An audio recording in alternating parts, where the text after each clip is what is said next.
Good afternoon dear students, welcome to class. आज हम पढ़ने वाले हैं सुगम भारती हिंदी सामान्य कक्षा चौथी। सुगम भारती में आज हम पढ़ेंगे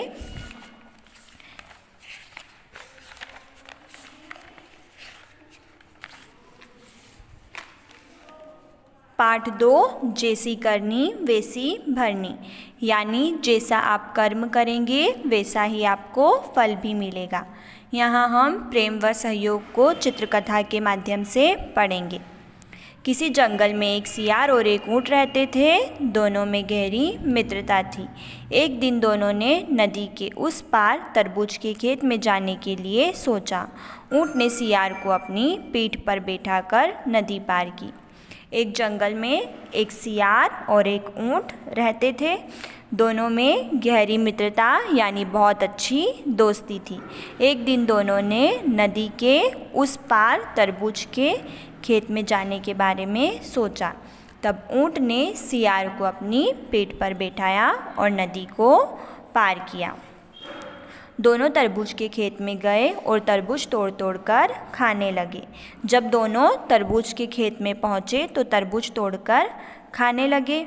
सियार का पेट शीघ्र भर गया और वह हुआ हुआ करने लगा। सियार ऊँट से छोटा होता है तो उसका पेट भी छोटा ही होगा।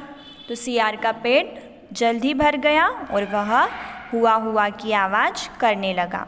ऊँट ने समझाया, मित्र शोर न करो, रखवाले जाग जाएंगे। जब सियार आवाज़ करने लगा तो ऊँट ने उसे समझाया कि मित्र शोर यानी आवाज़ मत करो, नहीं तो रखवाले जो खेत की रखवाली करने वाले हैं वह जाग जाएंगे। परंतु सियार न माना। वह कहने लगा, भोजन के बाद गाना मेरी आदत है। पर ऊँट के कहने पर भी सियार ने उसकी कोई बात नहीं सुनी और कहने लगा कि भोजन करने के बाद गाना मेरी आदत है। सियार की आवाज़ सुनकर रखवाले जाग गए।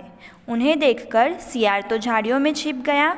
जब रखवाले ने सियार की आवाज़ सुनी तो वह जाग गए। तब उन्हें देखकर सियार झाड़ियों में जाकर छिप गया। परंतु ऊँट बड़ा होने के कारण न छिप सका न भाग सका। पर ऊँट बड़ा होने के कारण नहीं छिप सका, क्योंकि अगर वह झाड़ियों के बीच छिपेगा तब भी वो इतना बड़ा है कि दिख जाएगा। तो ना वो छिप सका और ना ही वह भाग सका। रखवाले ने उसे देखा और डंडों से पीटने लगे।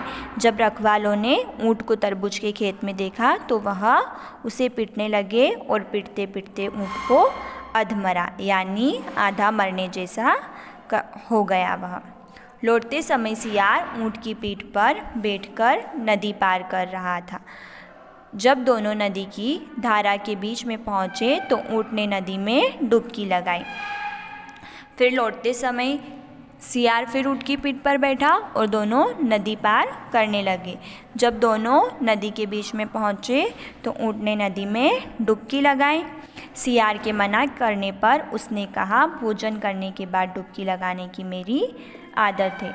जब सियार ने ऊँट को मना कहा तब ऊँट ने कहा कि भोजन करने के बाद डुबकी लगाना मेरी आदत है। ऐसा ऊँट ने क्यों कहा? क्योंकि सियार ने भी पहले ऊँट को यही कहा था कि भोजन के बाद गाना मेरी आदत है। सियार घबरा गया। जब ऊँट ने डुबकी लगाई तो सियार घबरा गया। ऊँट ने फिर डुबकी लगाई। सियार नदी में बह गया। ऊँट ने जब दोबारा डुबकी लगाई तो ऊँट नदी में बह गया। जो जैसा करता है वह वैसा ही भरता है।